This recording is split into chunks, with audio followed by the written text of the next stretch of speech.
Hello and welcome to the very first ever David Watson podcast. And today, my first special guest is Caroline Kavanagh. And I talk with Caroline all things regarding her therapy practice, netball, her dog, and a few things in between. I hope you enjoy it. Without further ado, let me introduce you to Caroline.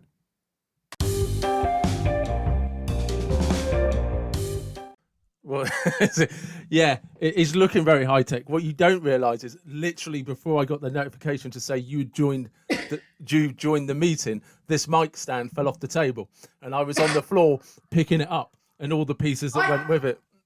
It's all right. I can imagine like Virgin Radio, BBC One. You look the part.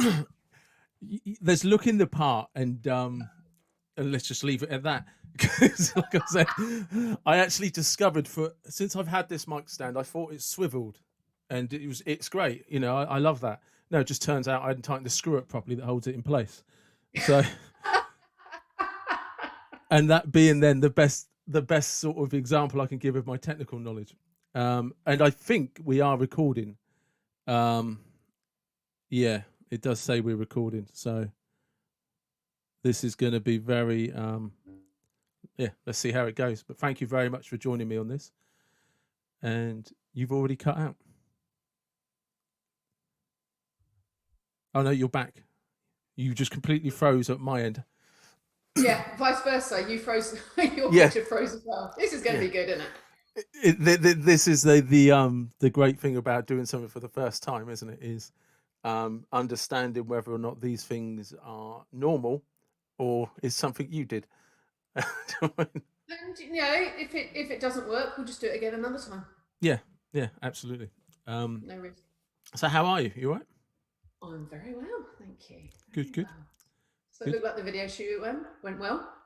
It did go very well. Yeah, it was a lot of fun as well. A lot of fun. I was very fortunate with everything that Gid and Alex did, and we'll see how that goes.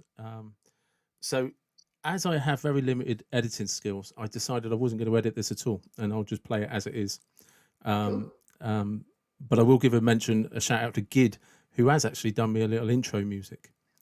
So when it comes out, it will have that. So just a little disclaimer for everybody who may listen to this. Caroline is actually my therapist, my coach, my therapist, and definitely my confidant in so many areas of my life.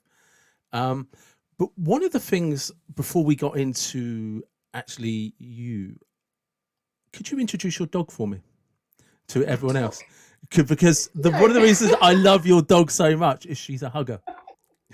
And as soon as I turn up, I'm going to get a complex about this because so many people, you get used to it as a parent that you become Nadia's mum or Eden's mum. Yeah. I was once introduced to someone as Sapphire's mum. It's like, no, that really is taking the piss. Yeah. So I had the most beautiful Weimaraner, and most people don't actually know what they look like, and it's quite funny. It's one of those dogs that when people see them, they kind of go, "Oh, aren't they beautiful? That's a." And it always makes me laugh because my mother-in-law could never remember the word Weimaraner, so she said it sounds a bit like banana, and that kind of stuff, really. She's great fun, and she makes me laugh every single day, and I love her to bits. How long have you had her? She is 8 years old, just over 8 years old. We picked her up. In fact, I first met her when she was about 36 hours old. Wow. She was about the size of a mole. You could actually fit her on your palm. But Weimaraners are actually quite difficult to get hold of. Fortunately, they're not one of the breeds that are into the kind of mass market, big breeding scene now. And it was lovely in that the breeder I found actually interviewed me. It wasn't a case of, I've got this dog, if you've got lots of money, you can have one. It was just like, no, my dogs only go to homes that are going to know how to look after them, because they are, a little bit challenging in terms of their characteristics. So yeah, when the litter was delivered, he basically phoned me up because I wanted a girl, and he said, there's only 2 bitches. So, if you want to have first choice, can you be here within the next 48 hours? And the answer was, yeah.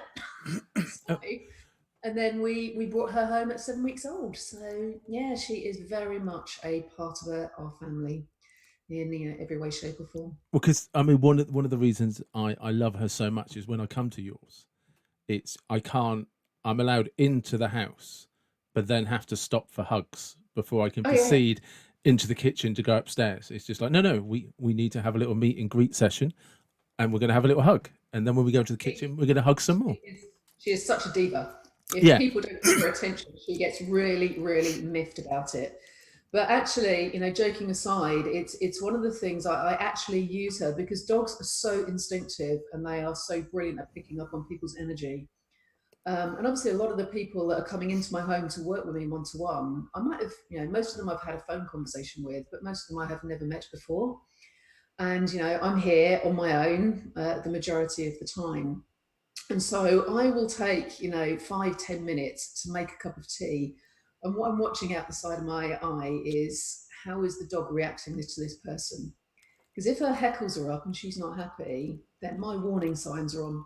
yeah, and Yeah, so yeah, it is one of the wonderful things about most animals. They just run on their intuition, and if something's spiking hers and she doesn't like it, I'm gonna be thinking twice about whether I want to work with this person too. okay. Does that come into play often? Rarely, rarely. There's only been a couple of times when yeah, she's just not taken to someone. One of the people we never really got down to because she was an absolute dog lover. Yeah. And the other one, Sapphire's instinct was spot on. All right. That's Yeah, interesting. That's yeah. interesting. And what made you choose that breed? Um, one of my, I guess, my characteristics. I've always loved things that are different. I'm an army wife as well, and there are so many stereotypical views of what an army life is, or an army wife is like, especially sort of an officer's wife. And there's this views you're called all kind of green wellies and doing tea parties. And as you know me, that doesn't quite fit me either. But so many Yeah. army officers have the chocolate labs, the black labs, beautiful Yeah. dogs, love them to bits. And I just thought, nah, not doing that, not going down that road. Yeah.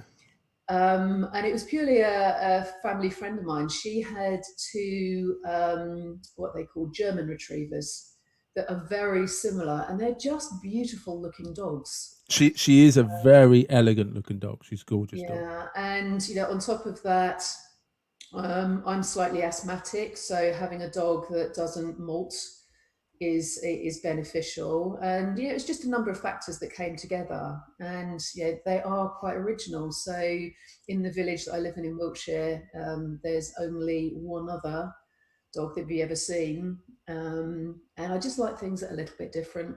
Okay. And as I said, they're just intelligent dogs. They're a real bugger to breed because sorry, to breed, to train, because they'll kind of look at you and say, I know what you want me to do, I just can't be asked to do it. Yeah. Yeah. Yeah. Definitely. And I kind of love that characteristic in them, as opposed to the labs that just like, you've got a sausage, what do you want me to do? I'll do anything. Well, because that's what I mean. There's when I come into the house, sometimes there are moments when it's 2 minutes, and then there's other times I've ended up sat on the floor, and she's just right in there. It's like, no, we're not done yet. You Yeah. know, Yeah, I'm we, going to sit on your lap and you're not getting up until I've yeah, finished. yeah, yeah. It's like I need some attention, and you're going to give it to me right now. But it there's a real love about her. Do you know what I mean? Yeah. If she likes Yeah. you, she likes you. It's just all Yeah. given. And Mm. so yeah. So I've always curious why you had her. Um, And you've taken 7 years to ask me that question. Well done. well, it just seemed like a good way to introduce you to people who admire the sort of side door of using Sapphire. Do you know what I mean? It is rather than jump straight into, oh, you're a therapist. What's that like? You know, which Yeah, no, yes, no, that's it's a really lovely way of having done that, because again, so many people have a perception of what a therapist is like, yeah, especially hypnotherapy. That I mean, it is changing, and it may be a little bit outdated now, but certainly 5, 6 years ago, people assumed that I was going to be wearing lots of flower power, long flowing clothes, and have joss sticks burning and all that kind of stuff. And at the end of the day, I'm just a woman with two kids, facing all the same challenges in life that everyone else. I've just developed a toolkit that is my career that I share with others to help them face challenges too. I mean, 'cause that's a very good point. Is because, like you said, you know, if there's one chip I've always had on my shoulder, it's that flower power joss stick type Mm, style. yeah. Um, when actually, probably the biggest market or the biggest client base is the business side of it, and possibly one of the places where it's most effective. You know, because you were recently with, was it Wiltshire Council? Yeah, I did a talk at the headquarters of Wiltshire County Council. Yeah, And what every employee is still a human being. and what were you explaining to them? I did a talk for them. They have a brilliant program that allows their I should know the name of it off the top of my head, but it's just escaped me for the moment. That allows all of their employees to access self development. So I was talking about managing stress and anxiety, and they do things along that sort of emotional development side of things, but they also do very practical things as well. And it's just an additional thing that their employees have access to just to enriching their life. So when you were invited in, what was the remit for? You know, like literally, you just come and talk to us, or we heard you did this. Could you come and talk to us about that? Well, I was given an introduction to the HR guy as an anxiety specialist. So I guess that was already his interest. And yeah, I just had a bit of a chat to him, and we identified what would be the most appropriate thing that I could talk about that would help their employees. So the talk was COVID was just starting to raise its head, but we were still a long way from talking about lockdown. But again, in most organisations, in most people's lives, there is some form of anxiety and certainly stress.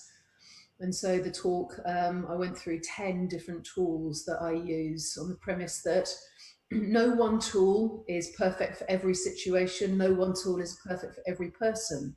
So by introducing them to a variety, my aim was so that everyone in that room, and we had just over 100 people, could walk away with at least one thing that they knew they could do differently. And How that's something that's really important to me in all of the talks that I do, that they're very practical. I've been to talks myself, it's like, oh, that was nice, but 5 minutes later you've forgotten about it. And I really want people to learn something, and more importantly to have the motivation to then go and use that learning, actually, because because if you don't actually use anything, there's been no value added. no, actually, you just said something there that stood out is something that they can take away that's practical. Yeah. You know, because we're like moving. In theory, there's with everything that's going on in the world right now. There is we're coming out of lockdown. And everything's going to be fine. We're coming out of lockdown. We're all going to have to wear masks. We're coming out of lockdown, and we're going to be locked down again because there's a second wave. Hmm. And it's just really difficult right now to be, because a lot of anxiety can be eased with certainty, and there just isn't any. You know, Yeah. what are you seeing patterns that are helping people, or I'm trying to think of the better, like examples, if it's possible, of practical solutions for when people are sort of struggling a bit with, or just if you're thinking about the future and how it's going to affect you, but you're getting anxious about that going out and stuff. And Yeah, one of the things I'm talking about a lot with people at the moment. So if we just sort of rewind it a little bit, anxiety, my belief, is a response to a perception of vulnerability. That could be physical, it could be emotional. So hence, yes, when lockdown started, anxiety for a lot of people went through the roof because there's that vulnerability. Am I going to be furloughed? Can I pay my mortgage on 80% of my salary? Am I going to lose my job?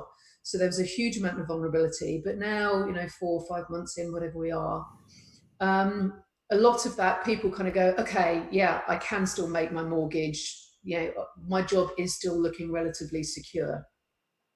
So what's tend to happen is in that period of those sort of 4 months or so, is there has been a constant change.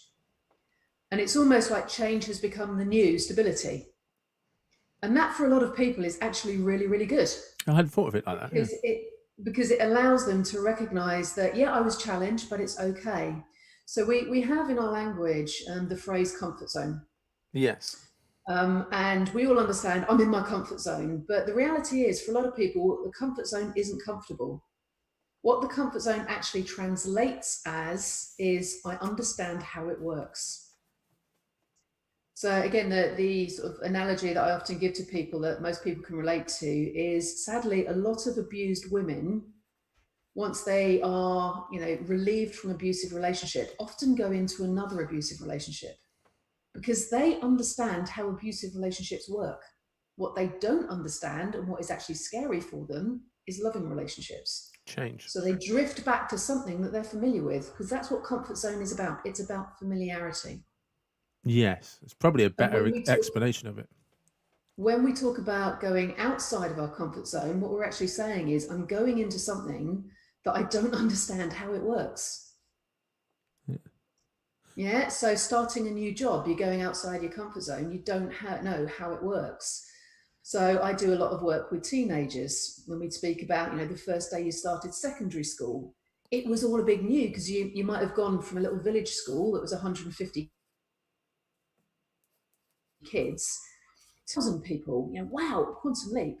But then, as we continue talking, they recognise that, on that Monday morning that they started, they'd probably been to the toilet 10 times. They had sweaty palms. Their heart rate was through the roof. That's your body preparing you to deal with something that you don't know. By Tuesday morning, a little bit better. By Friday, they were going in as if they'd been there all year. Yeah. Yeah. So a comfort zone is only uncomfortable for a very short period of time until you learn the rules. And as soon as you learn the rules again, your comfort zone expands. So bringing that all the way back to kind of COVID, a lot of people's comfort zones have expanded because they've learned to live in a period of vulnerability. Well, I actually written down the line you used because I like it. Could be a T-shirt. Change is the new stability. Yeah. Yeah. That's... Yeah. And so again, now in the phase that we're in, where a lot of people have returned to work or are returning to work, that's like the new wave coming in because people are recognizing that what used to be the comfort zone isn't going to be the same anymore. Desks may be further apart, or it may be that only half the team are in at a time. And actually, ironically, that's even more uneasy than going back to something that you used to know. Yeah, familiarity is, Yeah. is So the it's best. almost like if it's totally new, you kind of go in with all of those resources ready to face something that you don't know anything, but something that you used to know but isn't the same anymore just feels quite awkward. Yeah, definitely, definitely. Yeah, but the same principle. You'll be back at work for a week, getting used to everyone not being able to use the coffee machine. You have to take your own kettle in or whatever it may be. There'd be trouble if I couldn't use the coffee machine. Or people not having lunch together in the same way. In a week, in 2 weeks, that's going to be the new norm, the new comfort zone, and it will be fine. Okay. Yeah. Yeah. No, I like that. So I can see some cogs turning in your head there. I still, it's that changes the new stability. I really like that as a tagline because actually, as you were saying, it's comfort zone is really an illusion in the word because you're not comfortable. It's just you're used to it. Yeah, And it's and in the majority of cases prior to COVID, if something changed in your life, it typically was only one area of your life. So it may be that you changed jobs, or it may be a relationship broke down and you're in a new phase of your romantic life, but your job was still stable. So if you were to compartmentalize your life into the sort of key areas, typically change only ever happened in one of them. But during COVID, it happened in all of them. yeah. Suddenly work was different. You were, talking from a personal perspective, I'm used to working at home on my own, and suddenly I've got 2 teenage kids and a husband kicking around all the time, not clearing up after they make their lunch and all those things that kind of like, ugh! So, you know, change, and you couldn't go out to the restaurants, you couldn't have a social life. One of my passions is netball. Yeah. I haven't been able to, you know, play netball or be on a court since early March. So suddenly, you know, it's not just one area of your life, all areas of life will change. So it's like we've all gone into this kind of deep dive experience of dealing with change. And I genuinely believe, you know, I will always look really hard at times to find the positives in any situation because they're there. Sometimes they're easy to see, sometimes you do need to poke around a little bit. But I really think that from lockdown, there are going to be a huge amount of positives coming out of it. And one of them being people's adaptability and response to change is going to be much better. Yeah, I do. I definitely see the interesting thing about COVID is it was, I was about to say sold to us, but I don't want it to sound cynical. I don't mean it like that, but it was presented as life threatening and we were potentially all going to die. And actually, we've all come out almost at the other end, but it forced us into such a change, such a Yeah, change of dynamic, such a change. And as you know, because I work in care, I was actually one of the fortunate people that had hardly had any impact on me. I was out and about and carried on working, whereas lots of people were in that bubble. And is it because you and I have discussed sort of privately some of the things that I've come across where I was literally oblivious to the fact that some people were in a bubble and were worried about going outside yeah, because I literally have never been busier because I work in care and all my hours doubled. So I was just going backwards and forwards to work. We were putting on our PPE, doing what we needed to do. And then hmm, as the lockdown was eased and you could meet people for the first time in social distance, I've got people who are like, I've not been out for 3 months. What's it yeah, like? Have the zombies gone? Has the yeah. apocalypse over? Is everyone dead? You're just like, what the hell? I mean, it's like exaggeration, but it was like, wow, this is going to be difficult for people. Yeah, yeah. It for some people, my personal view is that there's a number of things. We as human beings, we are herd animals. The Dalai Lama may do well sitting up a mountain on his own, but he's a pretty rare beast. We are designed to live with other people. So for those who perhaps are living on their own, or perhaps just living with one partner, that can become very, very intense. And that creates a stress of its own. But I think a more relevant factor is people's interpretation of the information that they were getting. Yeah. There was a hell of a lot of misinformation, scaremongering going on out there. So I made the personal choice. For the first few weeks, I probably that there used to be a briefing, wasn't there, about 5 o'clock every Yes. day, and I used to listen to those because my perception was they were coming from the top, and it's a good to understand that big picture. But other than that, I never listened to the news. I don't read newspapers. Completely turned off social media because that's where I think all of those people who have got hugely frightened is because all of the misinformation that was going on out there. And something that, you know, some people may not like me saying this, but it is my belief. So many people were starting to think that if they were exposed to the virus, they were going to get seriously ill and potentially die. Yes. My view is bollocks. You know, we all have immune systems. And I think it's now starting to come out and be shown that a lot of people actually had it and may just thought they had a cold. Yeah. Yeah, there's a family in the village that I live in. Both of the adults are GPs, and they've been tested. The whole family's been tested. They all had it, and they can track it back to all thinking that they had flu back in February. Yeah. So, I had a period again in February where I thought, I'm just ridiculously tired for no normal reason. So it may be that I had corona at the time and my body was just working blinking hard to fight off that. But fortunately, because I invest a lot in my immune system and staying healthy, I didn't actually get any symptoms. But I think there is there were people out there, and some justifiably, you know, if you had an immunosuppressant illness, if you're diabetic, all of those things that we're now aware that leave you more vulnerable. But there were a lot of people who, like me, that I know were fit and healthy, that became terrified that if they even contacted another human being, they were going to die.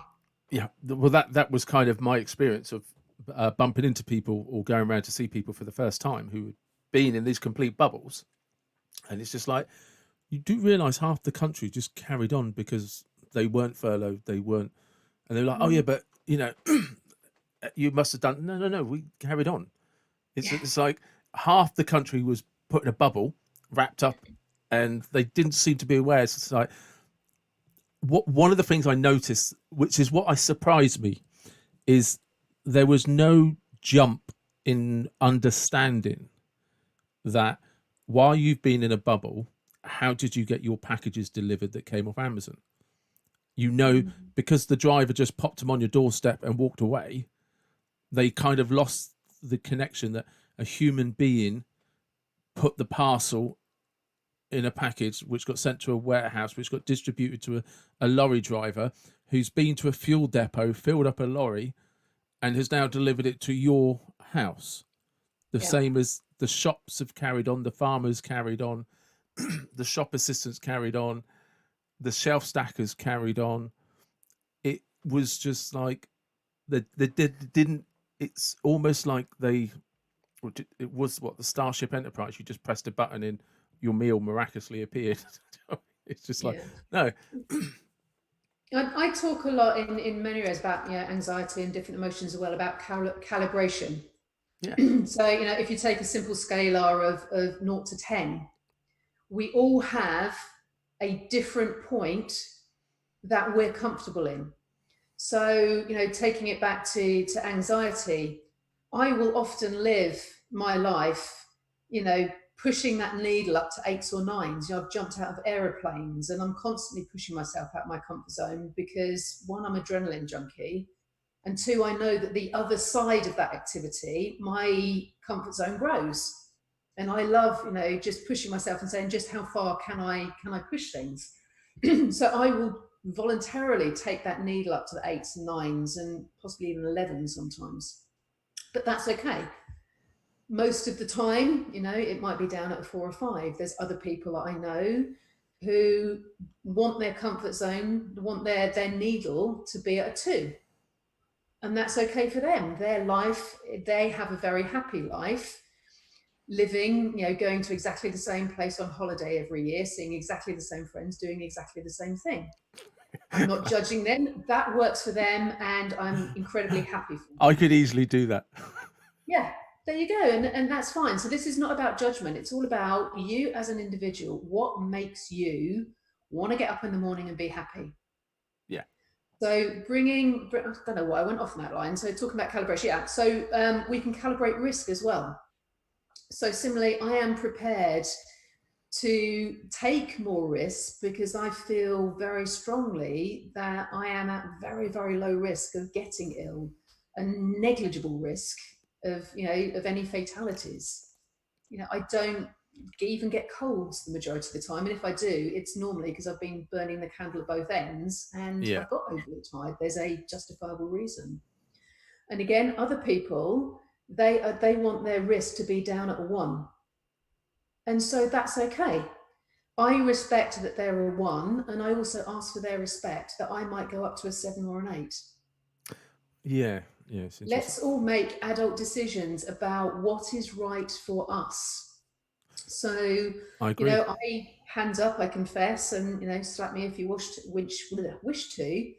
I did see a couple of clients in my home soon after lockdown, purely because they were people that my perception was, having spoken to them on the phone, if I didn't see them, they were at risk of committing suicide. Yeah, And I made that decision that I was willing to bring someone into my home because my conscience wouldn't let me run the risk of them actually taking their life when I could have made a difference. And that may be utterly selfish, but my ego wouldn't allow me to actually say, if that person took their life, when I thought I might have been able to make a difference, my conscious wouldn't have been able to do No, I that. don't. I don't think it does, because this is what I'm saying. It's like, go purely from the care work perspective. I was in and out of people's homes, Yeah, so were members of my team, and people don't understand that all the domestic help in terms of care workers and who visit elderly, vulnerable people, and elderly and vulnerable that live in supported living environments or their own home where people come in to take care of them. That carried on. It didn't stop for any of them. So these people were never in that yeah, bubble. That bubble never happened for them, yeah. and I don't think people really understand that. Yeah, and again, with the few clients that did come here, I explained to them this is what I can do, and then the other members of my family, we made sure that they were in different rooms. Yeah, Fortunately, my workroom is large enough that we can put chairs far, easily 2 meters yeah, away. And once they left, I just anti-bac wiped the chair, the handrails, everything that they touched. yeah, So for me, in terms of my calibration, my exposure to risk was acceptable. And similarly, they made that decision that themselves, that coming into my home, I could be a carrier. I don't know. They were making that choice themselves. But to them, that risk was less than the risk they felt of not talking and having some help with the other challenges that they were yeah. facing. I So mean, it's all relative, and I believe even now moving forward, people have to make that decision that is right for them and respect other people are doing the same. I was listening to, I think it was a Joe Rogan podcast, and I can't remember the speciality of the guest, but it was to do with control of diseases and stuff. And he just said, trying to stop an airborne virus is like trying to stop the wind; it's impossible. And Yeah, at that moment, I realised I could take certain precautions, but after that, it was beyond anything I could do. So, yeah, and that's it sounds overly pragmatic. I just actually, for me, decided there wasn't much I could do to stop it. So hmm I didn't want it to impact as much as too much. But changing tack completely. Um, I know that you're a hypnotherapist, but how did you actually get into this? And um, was you sorry? Was it therapy first and then hypnotherapy, or hypnotherapy and then becoming a therapist? Do you know what I mean? I started off doing NLP, Yeah, neuro linguistic programming. It wasn't a conscious thought. I guess if you go right back to the start of the story, I've always been interested in why do people do what they do. yeah, yeah, So my first book that I bought, even as a teenager, was on body language because I recognised that there's some men that sit there with their hands behind their head in that whole kind of like I'm king, yeah, yeah, um, and even how people held themselves, their posture, their body language really was a massive part of that communication, and it just intrigued me. I had a place to study psychology at university, but for a number of reasons didn't you know yeah. uh, didn't go. But that seed has always been there about what makes people tick, what makes people do what they do. And then I ended up, say, marrying my husband, and we moved from living in London to living in a deep dark corner of Wiltshire, which was one hell of a culture shock. And a few months after being out there, he then disappeared off to Bosnia for 6 months. So I was left in this place where I didn't really know anyone. As an army wife, not really knowing, apart from everyone wears green, what the hell does that mean? And during the week, it was okay because I could keep myself busy with work, but weekends were shit. They were Yeah. hell. And so, any opportunity I got to fill my weekends, I would just jump at. And this friend phoned me up one day and said, "Oh, I've just booked on this NLP course." And without even drawing breath, I said, "Don't know what NLP is, I'm coming." Because it was an opportunity to fill in a weekend. The roots of the So, adrenaline junkie, right there. yeah. And so we traipsed off down to Canterbury, and still not really knowing what NLP was. And all I can say, it was like putting on an old comfy jumper. I just Yeah. sat there for 3 days thinking, this is what I was meant to do. I Okay. love it. I get it, and to me, it felt easy. So at the end of that weekend, I signed up for the certification level, did that. A year later, went back and did the master's level. And there, NLP is very good in many ways, but there's a lot of things that I wasn't comfortable about it. I nearly failed my master level because I kept going what the teacher called off piste. You're Yeah. supposed to state a script, and I'm like, yeah, but this script doesn't fit this person, so I'm going to go off piste, and that wasn't allowed. And so, yeah, I nearly failed. And I didn't like that kind of regimented approach that I had been taught. Um, cut forward a few years, we ended up in Germany. I've got two very young kids, and Nick is quite senior, so people didn't really want to work with the boss's wife. So I didn't get much opportunity to actually use this sort of toolkit that I developed. We came back to the UK, and Nick phoned me up one day and he said, "I've just interviewed a sergeant major," and he said, "You won't believe it. He's also a hypnotherapist, and I think you should two should have a chat." So 3 hour conversation with this guy later, I asked him what course he'd done, and ended up signing up to it myself because it just epitomised everything that I wanted to do, to just be taught a whole range of tools so I can go, right, I'm working with David Watson, so I'm going to use tool A, F, and K. But then I might be working with Sheila and I'll use tool B and G. And then I might be working with, 14-year-old Toby, and he's going to use tool W and K. Because it's about using the particular techniques that that person needs at that time. And that's what I've continued to do and continue to just keep adding to my toolkit. Yeah, because I suppose that's very much the coaching side of it as well, isn't it? Is understanding the way that different people respond to different techniques, Yeah. and when you introduce them and when you try something different, it's learning where the curves are with people and how people respond and how they adapt, to whatever. Because you often say, refer, when you're talking to me, we're doing sessions and stuff about what you have in your toolkit, and how life is about, like, you have this for this scenario, this for when you're doing this, and it's a lot of, especially what you taught me was understanding when the tools I had were aiding me and when they were sabotaging me. Mm. But it was the way you were able to see me, help me see that Yeah. was, It's really easy to think positively when you're in a good mood. yeah. Yeah. Yeah. But if you are down and someone says, "Oh, have happy thoughts," you just go, "Oh, fuck off." Yeah, You're absolutely, like, 100%. Yeah. no, can't do that, because at that point, that tool is out of your reach. So hence, I have what I call my first aid kit. They're three tools that when you're even in the bleakest of places, you can use.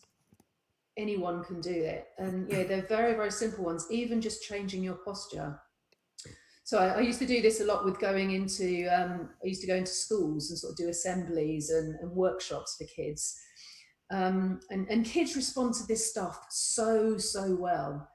And I'd say to them, right, be depressed, act depressed. And everyone, where they'd kind of lean forward, the shoulders would hunch, the head would go down. It's like, right, holding that posture, now try and think happy thoughts. Yeah. It's really, really hard. And if anyone wants to, try this when they're listening to it, give it a go, because you can really notice the difference. And then you do the opposite. Stand up, feel really grounded, get your feet, hip distance apart, straight back, head up. Or even if you can, start dancing and now try and think depressive thoughts. It's really, really hard. Yeah, so even when you notice I'm feeling really down, even just changing your posture shifts your energy enough to give you access to another tool. Yeah, hence if you have your toolbox 10 tools in your toolbox, you might then be able to get to the next one, which will get you to the next one, which will get you to the next one. Yeah. The other thing that I use a lot, when I'm in those black moments, is music. On my phone, I have a playlist of about 12 songs. And it doesn't matter how miserable I am, if I listen to those songs, it lifts me. Yeah. So, it's another thing that I ask a lot of my clients to do, is put that playlist together. And it's lists of, I like kind of Latino music. And as soon as you put something on, I just can't help starting to jig. And then the fit goes and it's like, oh, bugger. Yeah. I'm dancing. You've shifted that energy. I've got a couple. One of them in there. As I said, I threw myself out of an airplane a few years ago. I got back in my car, and the first song that came on the radio, it was almost like it was waiting for me to turn the radio on, was a Sia song called "I'm Alive." Ah, right, yeah, And I sat in my car and I just roared yeah, because it was so flipping funny. I've just jumped 15,000 feet. I'm alive. yeah. I won't try and sing it because I'm nowhere near Sia. But every time I listen to that I was song, waiting for the rendition. no, your listeners would actually turn off at that point completely. Um, so whenever, even now, I mean, that was God, 3, 4 years ago, maybe. I still, when I listen to that song, I can feel an adrenaline rush Yeah, because the association is so strong.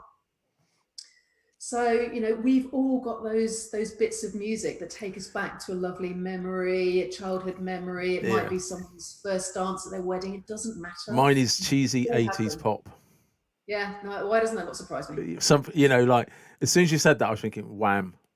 Yeah. You'll wake me up before you go But or look at something you like that. now. I've got the Yeah, privilege of seeing you on video. You've just lit up. that's it. Because you and I were talking, and music starts playing through your head, you know, Yeah. and I don't know why it is because as you know, I'm more of a reader than a music person, and I can listen to anything.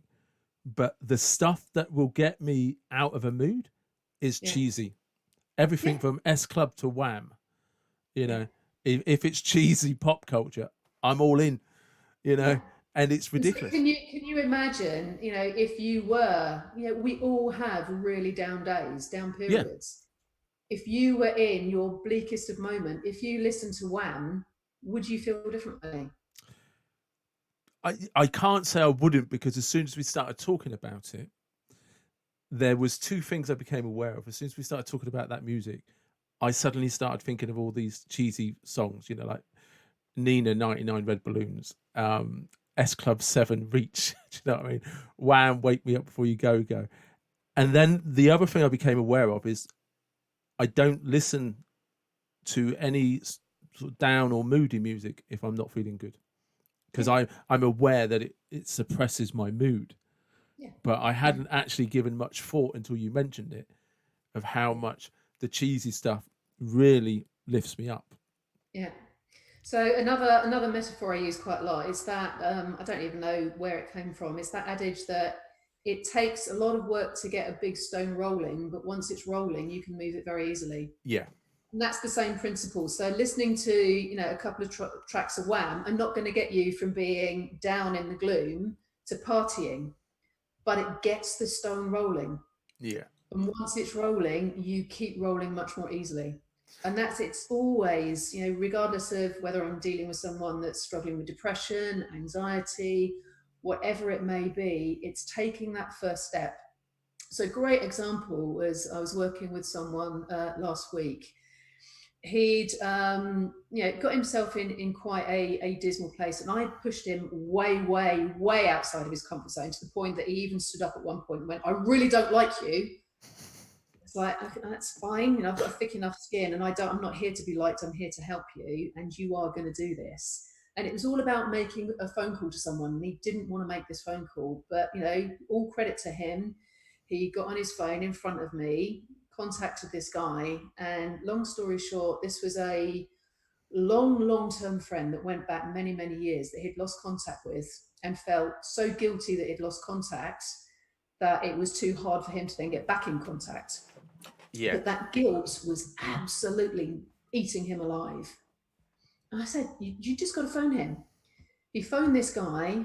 This guy picked up his phone literally within, 2 rings. He was in the Southampton hospital about to go down for a major cancer operation. Bloody hell. If that's not synchronicity. Yeah, So this guy then, his long-term friend went down to his operation knowing that his friend was in his thoughts, and this client could say, "I love you, mate. I missed you, and I'm going to be there when you wake up." that's cool. That's cool as fuck. You know. Yeah, no, because So that's the and important and stuff. then he left. He left my home with this big grin on his face, going, "I feel so much better now because Yeah, we're connected again." And the consequences of not doing that and something going wrong are, every cliche in the book. From Absolutely. I'll never forgive myself. I can't undo. And you end up living in the past. Yeah, You absolutely. know. So another thing, because so how we never actually got onto how you got into the hypnotherapy side of it. Apart, we did say it was an extension to the toolbox that you thought you could use, but how are you able to use it? Um, Sorry, why do I use it? No, Or how are you able to use it? um, so one of the biggest misconceptions of hypnotherapy comes from stage shows. Yeah, And yeah, that's what I hear so many times is people saying, "Oh, you're going to make me look like a chicken." And it becomes a bit of a joke now. So, well, if you want to, there's the floor, get on with it, and then we can do some proper work. yeah, Um, so it's one of the things that I always go through when I first meet people is yes, when people are on stage, they are hypnotized because all hypnosis is a different brainwave pattern that we're all in at the moment. yeah. So you've got two halves of your brain, the conscious mind, which is kind of largely located in the bulbous front of our head, and the subconscious, which is lurking deep down in the back at the top of our spine. When both of those parts are busy, you're in what's called beta brainwave activity. And if you were to wire someone up to a brainwave machine, those waves would be very closely compacted, very up and down. So it looks really, really busy. That's beta. When you start to relax, so you may be, chilling at home at the end of the day watching crap TV, you go into alpha. And that just means that both parts of those brains are just a bit more chilled. They've dropped down a couple of gears. It happens all the time. There's then theta and there's delta, and each of them are just getting the brainwaves are getting quieter and quieter. Where we can do the work that is so powerful under hypnosis is by getting someone into theta brainwave activity. The most common time you see theta brain activity is in a toddler. So I can say to a 3-year-old, a man in a red suit's going to come down a chimney on Christmas Day and leave you presents. They go, brilliant. The fact that they haven't got a chimney, totally irrelevant. Just bypass them. Okay, there's a It's what I spoiler call here for people if your kids are listening. yeah. Oops, sorry. Um, so it's what I call sponge mode. Yeah, It's like the conscious mind, that rational, intelligent part of you, has gone to sleep. The reason it's there in a 3-year-old is it hasn't actually developed yet. But bringing theta brainwave into adulthood, your conscious mind is just kind of bowed out a little bit, which means that access to the subconscious is wide open. And it's like that sponge mode. So it means bringing it back to the stage show. If someone says cluck like a chicken, yeah, the subconscious mind is actually really playful. It goes, yeah, I can do that. And so someone clucks like a chicken, they are not being manipulated. They are doing something of their own volition. And one of the most important things to recognize is with all of these stage shows, anyone that volunteers to get up on stage is already by definition an extrovert. and they're already consenting. I don't think people understand that there's this kind of sorry to cut you off there, but there's this kind of misunderstanding that on a stage show that they can make you do something you don't want to, Yeah, and it's yeah, just very much. But coming back to it, they are extroverts by definition of wanting to be in front of an audience. yeah, And in most stage shows, the ones that I've seen, they may end up with a dozen, 20 people on stage. And what the hypnotist is very, very good at is whittling it down to the extreme of that extreme group.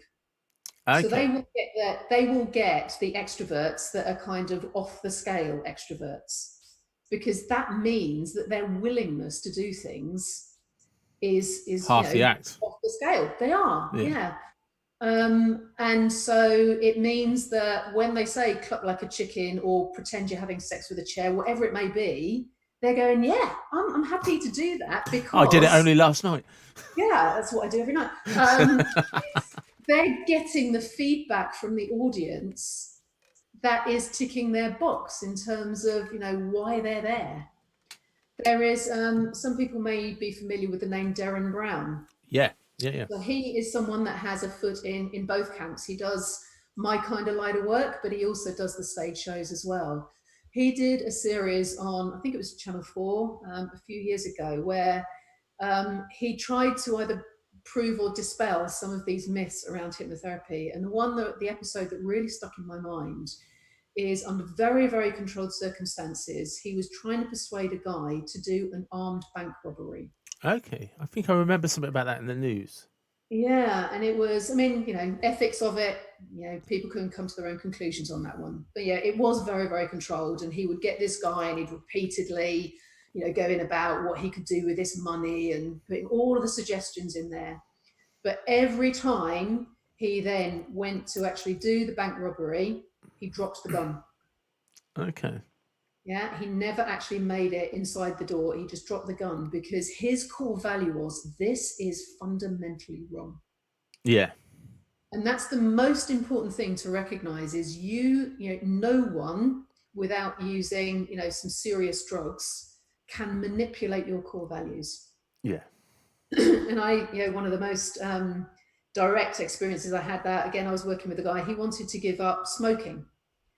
And it turned out through a conversation that the reason he was smoking is it kind of appealed to his naughty boy part. He Yeah. wanted to go, I can do whatever I want. He'd just come out of a very messy marriage, lived with his mum for a while. His mum wouldn't let him smoke. He got his back on his feet and was in his bachelor pad. And he's like, I'm going to smoke now and stuff everyone. No one's going to stop me. And that was kind of the part that was motivating the behavior. But there was a stronger part of him going, yeah, but I really don't want lung cancer, mate. Yeah. And so he came to me, so I want to give up smoking. So we can't, if we negate this part of him that really wants to do something naughty, the chances are his behavior would sneak back in because it was a really, really strong voice in him. That's probably the most relatable because I don't think I've smoked since you. I think I might have smoked a little bit since you've known me, but I have always considered myself a lifelong smoker. And Really? even though I haven't smoked for several years now, it is literally a daily battle because I love it. Right. I love smoking and I miss it. But But I wrote. Sorry, the reason there's a connection to this. The reason I know this so well is because I wrote about it in a blog many years ago, and it's because that smoker to me is John Wayne, it's James Dean, is Marlon yeah, Brando. It was everything that I thought was cool as a yeah, kid, and every time I have a cigarette, I am kind of like James Dean. You know what I mean? That rebel without a cause, and that was what I was always battling against. yeah. So, the therapeutic tools that we used was all about bolstering that part of him that was going, no, I really don't want lung cancer. I really want to be fit and healthy and see my grandchildren grow up and all that kind of stuff. But actually, as I said, if we negated that part of him that wanted to be naughty, he was always going to have that internal battle going on. We wanted to really change the balance of power. And I said to him, he's deeply hypnotized in really sort of theta brainwave state. What is there something that you can do that's going to keep your naughty boy part happy that doesn't involve cigarettes? And he just grinned and went, yeah. And I said, do you want to tell me what that is? And he went, no. Fine. Yeah. So, and it wasn't for me to say, well, you need to tell me. He probably wouldn't have done anyway. Yeah. I have a fairly good idea what it was, but, so, for me, that was real proof that he decided, even though he was deep, in a deep trance state, he didn't want to share that information with me. And so he didn't. You can't manipulate someone to do something that they don't want to do.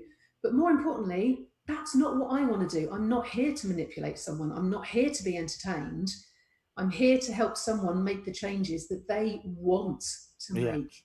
It's a completely different, different avenue to go down. So, hypnosis, yes, the stage shows and therapy start off from exactly the same point. You change their brainwaves.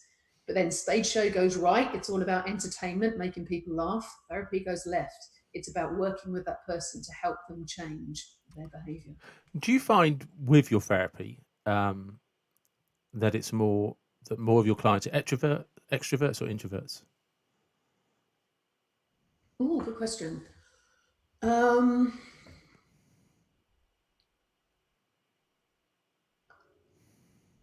I think the clients that I see are pretty much a representative slice across society generally.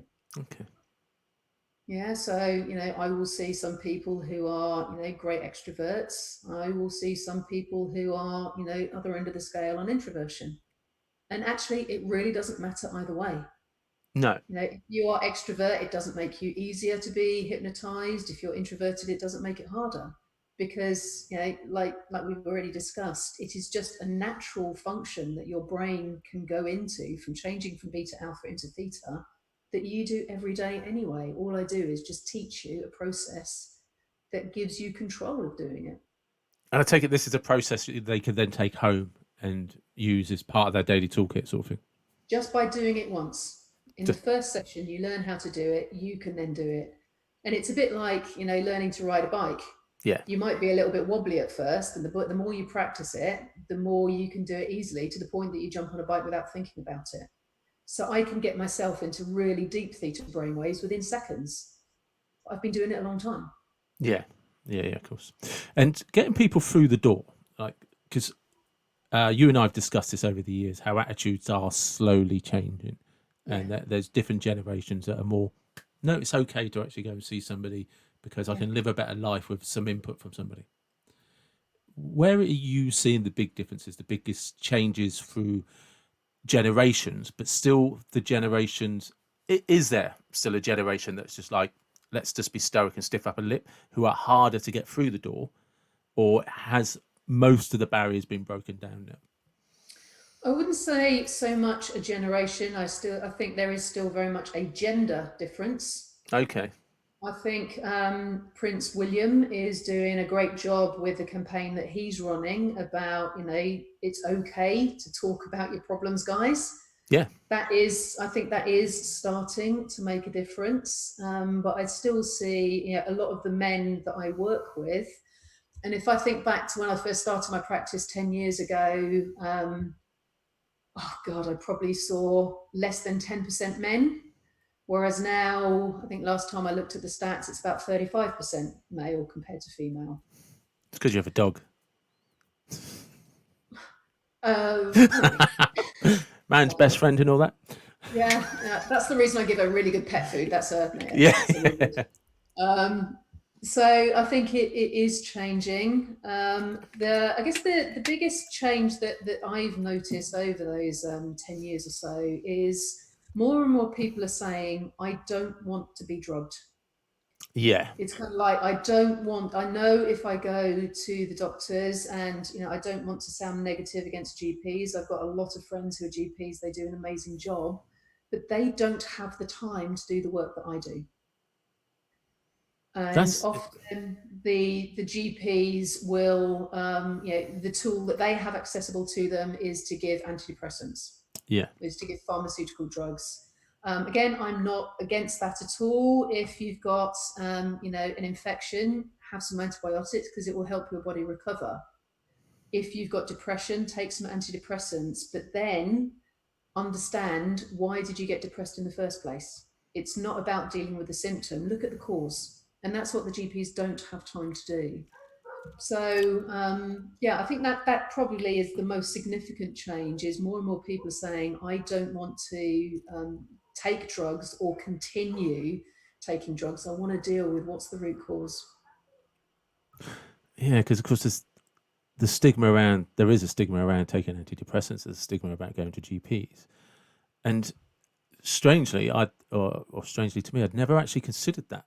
Not as in going to the GP for depression, but actually, yeah, the benefits for visiting someone, like, for actually coming to see you for somebody that has depression, is it's Mm, potentially an avenue off medication. And yeah. And even anxiety. So, one of the symptoms of anxiety often is insomnia. And that becomes then a very quick downward spiral, because if you have lowered resources because you're not sleeping well, you're more susceptible to anxiety, and so it goes on. And again, taking melatonin, sleeping tablets, whatever form, isn't a long-term solution. no, and it's funny because, sorry, because like you said something earlier about you can see cogs turning in my head, and is yeah, because you're right that I find one of the things that is difficult for I'm going to stereotype, and my apologies, but it's for men, is we like it to be practical and logical. But actually, when you break down the getting to the roots of what's causing your depression, it comes down to you're not sleeping, you're getting anxious. These all build into layers that end up going to a GP to have a tablet for a one fix all solution that is actually just a band aid that doesn't solve anything. Yeah. And there's, by coming to see you, there's these steps that can be taken and resources that you can cultivate for yourself. That means you actually might never need to go back to the GP, and you might have a You know me, lifelong I resource. spend you know me, I spend a lot of time talking in metaphors, but it kind of helps people, I think, relate what we're talking about to something that they easily understand. And the one I use an awful lot, if you were to imagine a weed in a garden, Yeah, if you got the gardener in, the gardener could, side that weed off at soil level, and the gardener would look really pretty for a week or so. But then the weed starts to grow back. So you need to get the gardener in again. And if you want to keep the garden looking pretty, you have to keep calling the gardener in. Yeah, that's kind of what antidepressants do. right. They keep the garden looking okay, but it's still not growing anything nice because that space in the garden is taken up by the weed. So what I do, and using the tools of hypnotherapy along with all the other ones that I've gathered along the way, is to dig the root out. We go in with the trowel, and actually, more importantly, I don't go in with the trowel. I give the client the trowel because it's their root, and they pull it out because when the root's out, you don't need the gardener anymore. And I think that's the big difference. Is it's not about coping strategies. Coping strategies is bringing the gardener in. It's about understanding what's the root. And sometimes that root might have been seeded many, many, many years ago. Yeah, And it's just been laying dormant or really, really growing slowly until it pops its head above the sand or above the ground. And then when it gets exposure to the sunlight, it grows really rapidly. And I always, when I talk about this metaphor in my mind's eye, I can imagine a dandelion. So okay, anyone that gardeners, those dandelion roots tend to be very, very long and thin. It's almost like a virtual carrot growing down into the ground. It's very long, and where it first started, it's very thin. But as it grows up, it just gets stronger and stronger and stronger. And again, if you bring the gardener back and he just sizes the dandelion up, every time the dandelion grows back, it tends to be a bit bigger and a bit stronger. yeah, That's the same with anxiety. One of the clients that really sticks in my mind, she came to me because she'd developed a phobia of driving. And so her story came out that she'd got lost in the middle of winter in the middle of Oxfordshire, where there was no street lighting and her phone battery died. So she had no way of bringing up Google Maps. She didn't know where she was. She couldn't contact her husband. And understandably, she was terrified. So that part of your brain that's responsible for giving you safe went, well, this is crap, so we're not doing that again. We're not making ourselves this vulnerable again. You're not driving at night anymore. So every time she thought about driving at night, that part of the brain went, well, no, no, no, we don't go there, remember? yeah, So she started to get very anxious and stopped driving at night. So that part of the brain went, whoa, this is working. I'm not vulnerable anymore. What else can I do to keep me safe? I know, let's make sure she doesn't drive anywhere that she's not familiar with, because that makes her even safer. So she then started to get anxious about going outside of her comfort zone, and only being able to drive around her local kind of, vicinities in the daytime. That part of the brain went, oh, I'm really firing all cylinders now. She's really safe. What can I do to keep her absolutely safe? I'll tell you what, don't drive. crazy, isn't it? That's how the brain works. It's not there to screw you up. It's not there to destroy your life. It's there to keep you safe. It's the fundamental role of Keep the you alive. primary part of the subconscious mind is survival. It just adds two and two together and makes six. And until someone comes along and says, no, no, no, two and two is four, it will keep believing two and two makes six. That's good. I like that. Um, I'm conscious of time because I know you're a bit busier than I am. One of the things, there's two more things I wanted to get in, if it's possible. Is could you just tell people? I think it's on Facebook where you have is it where parents follow your blogs and stuff for teenage anxiety? Yeah. It's one of my passions. I love working with teenagers, but being a mum of two teenagers as well, I recognise actually it's quite tough on the parents. So whilst I work with teenagers one to one, I've got it's a closed Facebook group, and I work quite hard to make sure that anyone that asks to be a member, I kind of do as much due diligence as I can to make sure that they are a parent of teens. And we just talk about teen stuff, with a focus on anxiety. It all started around exam stress. That was my initial motivation, and it just escalated and grew and grew. So people will talk about self-harming, they'll talk about social media, low self-esteem, all of those kind of things that are common. Whilst I will share, a lot of the techniques and tools that I have to try and again help other people, it's become an amazing forum where people can just say, "Look, I'm facing this challenge. Has anyone got any ideas?" And in fact, those posts get phenomenal, much more response than any of mine. But I love it. And even some of those responses are like, I haven't got the answer, but I'm with you. I get you. So that's because when you've discussed it with me before, there is that sense of how it's not kind of you on a stage Yeah. presenting or dictating or explaining. There's a real community where other parents are one sharing problems, but also then we did this and this Yeah. helped. Yeah. Or it may just be, and as I say, some of the posts that I really value is where someone says, my son's doing this. And, 30 other people go, yeah, my son's doing that too. And so the person that originally put up a post goes, oh, I'm not a bad mum. Yeah. It's not me. This is what teenagers do. It's okay. Yeah. Yeah, or maybe it's not okay, but, But like you say, I'm, that there's 30 other parents experiencing the same thing, yeah, and it's just yeah, like, oh, I haven't failed. yeah. This is what teenagers go through. This is, within the realms of normal. Yeah. And so yeah, we've got about, I think it's about 550 people in there now. And yeah, I'm actually really proud of it to have created this forum where people can just go as a safe zone to talk about things. Every now and again, because I put quite a lot of effort into myself, I get a bit miffed and go, put all these posts in and no one, I might get 3 likes. It's not worth it. I'm wasting my energy. And so I'll have a little mini tantrum and go, right, I'm closing the group down. And then I get all of these emails and private messages going, no, we really rely on it. And I know we don't comment, but please don't. And so that renews my energy to do it again. It has value. and And how yeah, I'm does really carry on putting that effort because people get something out of it. and how do people find that Facebook group? It's simply called Teen Stress 101. Teen Stress 101. Teen Okay. Stress 101. So if you look for that group on Facebook, you will be asked to apply. So it's, as I say, and I will take a look at your profile. If I can't see any teenagers on there, then I might message you directly and just say, just verify for me that, because obviously, and sadly, there are some people in the world Yeah. that try and do things for other reasons. Yeah. And I want to make sure that we're as protected as possible. No, absolutely. I mean, that's Teen Stress 101, isn't it? It is. Okay. Lastly, netball. Who do you play for?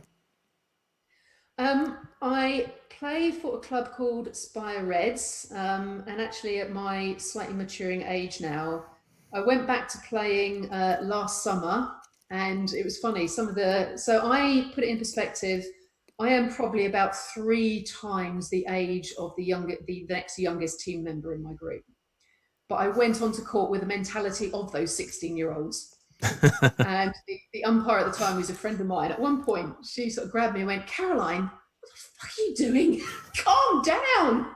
Because in my head, I was like back to that, I'm indomitable. I can run everywhere and catch every single ball. So I couldn't move for about 3 days afterwards. So now I can't tell a little bit, but my passion around netball is umpiring. So yeah, I started off originally. My daughter started playing, and the club was looking for some help. And I thought, well, if I'm taking her to and standing by the court every day or every match watching her, that may be something I can do. I know the rules. I'm relatively fit, so I sort of said, yeah, I might be able to do that. And 4 years on, I'm the umpiring secretary. I'm a mentor and working my way up the hierarchy to yeah, to continue growing in that way as well, which is And good fun. what position do you play? Well, on the basis that I'm 5 foot, not quite one, I'm only allowed to play in the middle of the court. And most of the time, actually, because I'm just not tall enough to be at the end. People just laugh at me, so I just run around a lot and get in people's ways. Yeah. But if there's anyone out there that's listening that's short, you can probably relate to. If you're short, what you do is you learn to jump. Yeah. So ironically, even though, as I say, I don't quite hit 5 foot 1 on the tape measure, I was my local county school's high jump champion.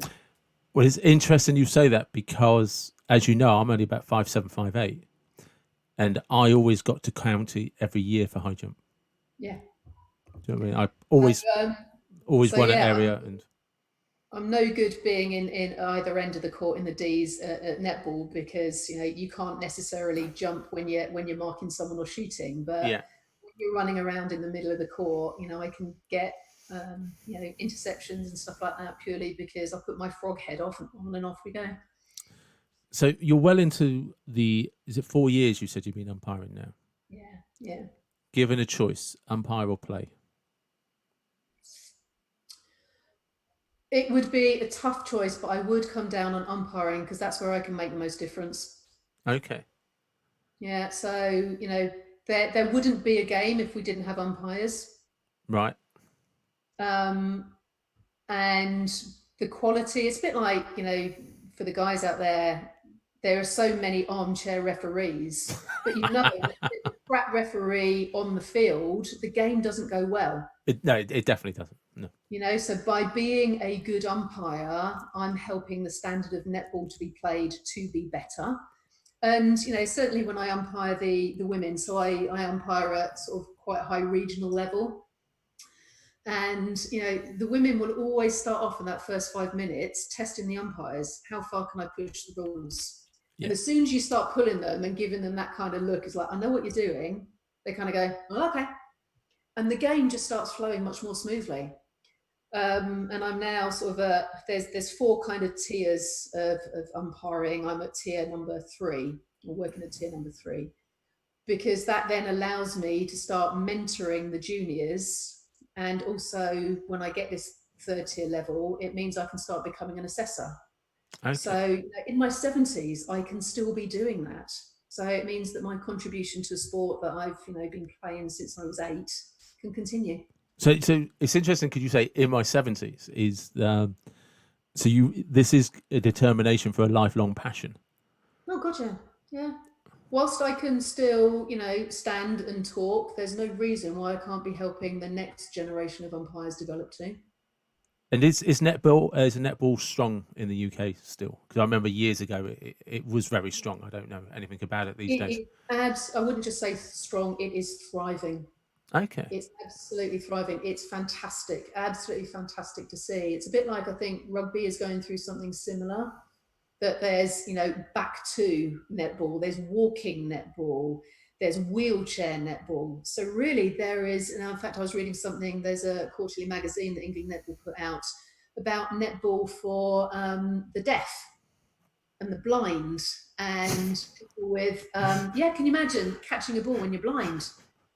But I just can't. That's just it. Phenomenal. It's absolutely phenomenal. And for children that perhaps have some severe learning difficulties, they can get out and enjoy the sport. And it's one of the reasons that I love the sport, not just getting out and doing the running and all the things that exercise gives you in terms of, again, mental health. Let's not ignore that fact. You're part of a team. And it's something that's really interesting with netball. I find there's only 2 people that can shoot for goals in netball, Yeah. but unless the other 5 players are doing their role, the ball's never going to get in their hands to allow them to shoot. And having that ability to work in different ways, be part of a team. When you see your team member who be having a mare of a day, pick them up, because if they become the weak link, the team falls apart. All of that stuff, that camaraderie and friendships off the court, that is just brilliant. So yeah, I think it started with the success of the England team, the Roses, when they did the Commonwealth Games, and a lot of people still have that moment where they scored the last goal in extra time to beat Australia. You know, it's just absolutely thrived, and long may it continue. So you're Spire Reds, is that correct? You said Yeah, yeah, okay. which is So a fantastic team based in Salisbury. Salisbury. So So if we've got teams all the way from well, that you can start at any age, but the competitive teams start at 11 up through to under 16s, and then we've got adult teams. So really, everyone who wants to play netball has an opportunity. if somebody is in the Salisbury area and they're interested, then how do they contact or If they just Google Spire Reds, Spire Reds netball? Spire Reds netball, probably. Otherwise, you might end Yeah. up with a bus service. But Yeah. Spire Reds netball. We have Facebook groups. There is a website. There's all the normal stuff. Okay, that's cool. And if you're outside of Salisbury, who are the associations that you'd get in touch with to find out where your local England netball is? Netball. Yeah, if you go on England Netball, then I think they have a page there that is find your local team. But just Google is such a wonderful creature now. If you just do local netball, or netball in Herefordshire or wherever you are, most of the teams now will have some form of website or contact page that you can just get in contact. So I would encourage anyone, even if you think, oh, I'm unfit, doesn't matter. There's walking netball, brilliant way to get fit. Or I'm feeling a bit lonely, I want to make new friends, go to a netball club.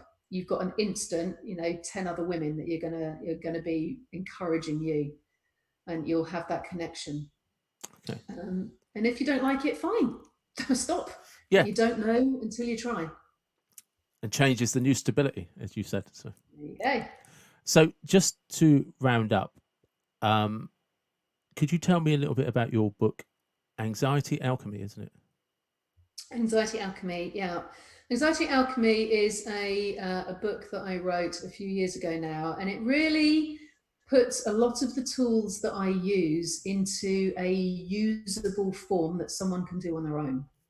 So it kind of starts off with it's best to think about one area of anxiety that you have. It's not going to transform your anxiety, general anxiety disorder, just by reading a book.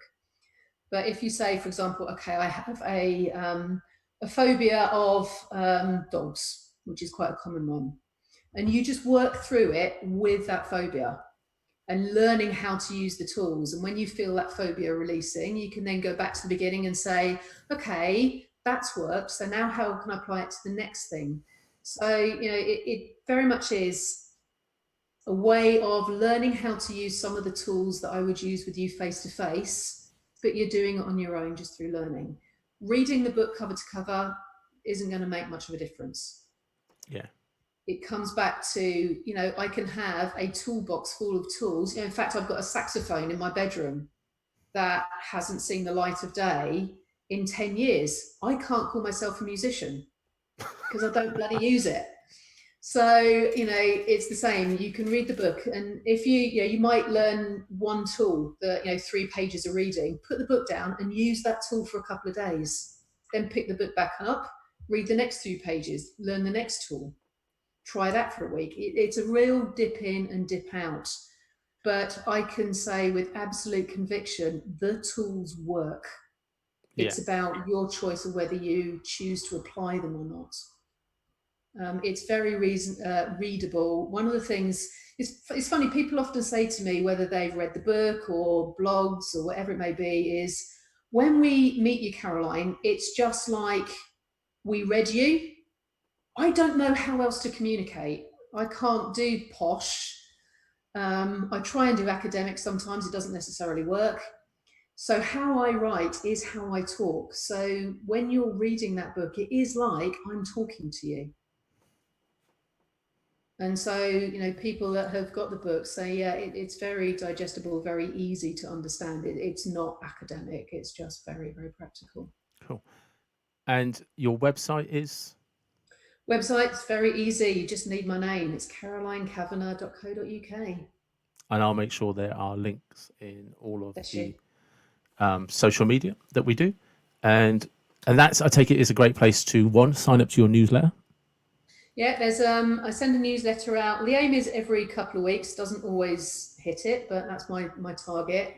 And in that, I just share sort of again some of these tools. There's a link to at least one of my blogs and sometimes other people's that goes into things in more depth if you want to. There's a load of free resources on there. So there's an ebook that's got or a lot of the stress tools that you can download and access, and other little exercises that I know are very, very powerful. Loads of case studies, because again, it's not just me saying this works. Go on and read and see what is possible, because you might find a case study on there that you go, wow, that's just like me. Yeah. So yeah, there's lots of stuff on there. And again, it just helps if you feel that you don't really understand much about hypnotherapy, the bits on the page will help improve that level of knowledge so you can make an informed decision as to whether it's you or not an uninformed one. Yeah. Okay. Right. I mean, I'm actually going to ask you, although I'm going to cut this for editing purposes in a second, we're going to say goodbye, then I'm going to ask you to hold on so I can talk to you about something else quickly. So, yeah, big thank you for joining me today on my first ever. Pleasure. Thank you for asking me. It's always a pleasure to talk to you. I actually didn't know who else to ask. I was just like, who actually might be, he might actually really screw this up, but it'll be all right. I'll go with it. So it's just like, Caroline will be the most understanding person I know. So I genuinely a big thank you. I really do appreciate you supporting me with this on what is my first ever podcast. So yay! And that'll be where we cut that. At home, you might be able to talk about what's going on at work, or we work more closely together, and I'll hold your hand in certain areas and bring them up to a level playing field.